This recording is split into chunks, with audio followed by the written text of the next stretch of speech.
তারেক রহমান দেশে আসার পর তিনি প্রথমে উত্তরাঞ্চল দিয়ে তার সফর শুরু করছেন। এর মধ্যে সে সূচিও পেয়েছে দেশবাসী এবং নেতাকর্মীরা পেয়েছে, তারা সে অনুযায়ী প্রস্তুতি নিচ্ছে। আমরা উত্তরের জেলা একেবারে ঠাকুরগাঁয়ে রয়েছি, তীব্র শীত। তবে আজকে কিছুটা রোদ উঠেছে সময় যত গড়িয়েছে, যেহেতু বেলা বাড়ছে। তো এখানে আমরা যেটি দেখছি, আমরা ঠাকুরগাঁও সরকারি উচ্চ বিদ্যালয় মাঠের বড় মাঠ নামে যেটি পরিচিত স্থানীয়দের কাছে, সেখানে আছি। এখানেও বোঝা যাচ্ছে যে উত্তরে আসছেন তারেক রহমান, বিএনপির ভারপ্রাপ্ত চেয়ারম্যান, শীর্ষকর্তা। তিনি আসছেন, তাকে ঘিরে এই মাঠে গণদোয়ার আয়োজন করা হচ্ছে। সে গণদোয়ার আয়োজন আমার ঠিক পেছনে দেখতে পাচ্ছেন যে এখানে বড় করে মঞ্চ তৈরি করা হচ্ছে, সেটা একটু দেখাতে চাই। মঞ্চের যে কাজ, আজকে কেবল 9 তারিখ তিনি আসবেন এখানে, 13 তারিখে 11 তারিখে তার যে 9 জেলায় যাওয়ার যে সফর, সে সফর শুরু হবে। ঢাকা থেকে তিনি শুরু করবেন। ঢাকার উপকণ্ঠের যে শহরগুলো রয়েছে সেগুলো দিয়েই তিনি আসলে মূলত এই উত্তরে প্রবেশ করবেন। শুরুতেই আমরা যদি বলি, তিনি 11 জানুয়ারি সেখান থেকে টাঙ্গাইল, ঢাকা থেকে টাঙ্গাইল, সিরাজগঞ্জ, বগুড়া, তারপর বগুড়ায় তিনি থাকবেন। তারপরের দিন অর্থাৎ 12 তারিখ তিনি রংপুর, দিনাজপুর হয়ে ঠাকুরগাঁয়ে আসবেন। এই ঠাকুরগাঁয়ে তিনি রাত্রি যাপন করবেন।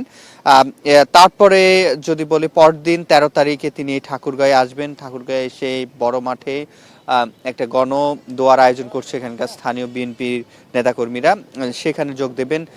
সেটিকে ঘিরে এখনকার যে প্রস্তুতি, মঞ্চ তৈরি হচ্ছে সেটি দেখতে পাচ্ছেন। এবং পাশাপাশি এখানে যারা নেতাকর্মীরা রয়েছেন তারা যেটি বলছেন যে তিনি শুধুমাত্র এই যে এখানে গণদোয়ায় অংশগ্রহণ করবেন কিংবা সংবর্ধনা নেবেন, বিষয়টা এমন নয়। তিনি 24-এর আন্দোলন কিংবা তারও আগে যারা শহীদ হয়েছেন, দেশের জন্য জীবন দিয়েছেন, তাদের কবর জিয়ারত করবেন। এবং শুধুমাত্র এই যে ঠাকুরগাঁও সেখানে নয়, আমরা একবারে টাঙ্গাইল থেকে শুরু করে সিরাজগঞ্জ কিংবা বগুড়ায়, রংপুরে, দিনাজপুরে। রংপুরে আপনি জানেন 24-এর একেবারে সম্মুখ সারির মুখ, যিনি প্রথমে জীবন দিয়েছেন, সে শহীদ আবু সাইদ, তার কবর জিয়ারত করার কথা রয়েছে। মাওলানা ভাসানী টাঙ্গাইলে, তার কবর জিয়ারত করার কথা রয়েছে। এই সামনে দেখতে পাচ্ছেন নেতাকর্মীরা রয়েছে, স্থানীয় নেতাকর্মীরা, আর উপরে আসলে নির্মাণ করছেন যারা রয়েছেন কর্মীরা। এবং এই মঞ্চটিকে একটু বড়সড় করে দেখা যাচ্ছে যে প্রস্তুত করা হচ্ছে। এবং এই আশপাশে এই বড় মাঠটা বলা হয় এই জন্য, এটি বিশাল মাঠ। আমরা দেখতে পাচ্ছি ঠাকুরগাঁও সরকারি উচ্চ বিদ্যালয় মাঠ। তো এই যে তার সফর, সেটিকে ঘিরে ইতিমধ্যে ঠাকুরগাঁও নিজ জেলা, যেহেতু বিএনপি মহাসচিব মির্জা ফখরুল ইসলাম আলমগীরে তিনিও এসে পৌঁছেছেন।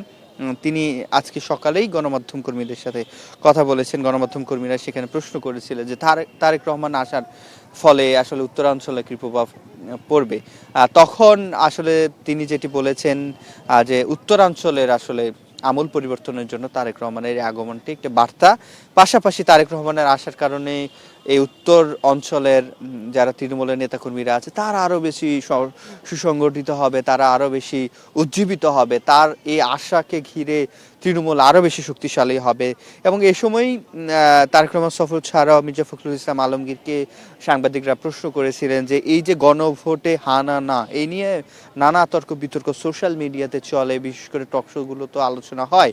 এখানে এই যে তার আশাকে ঘিরে আইন শৃঙ্খলা বাহিনী যে প্রস্তুতি, সেটি কিন্তু আসলে দেখা যাচ্ছে।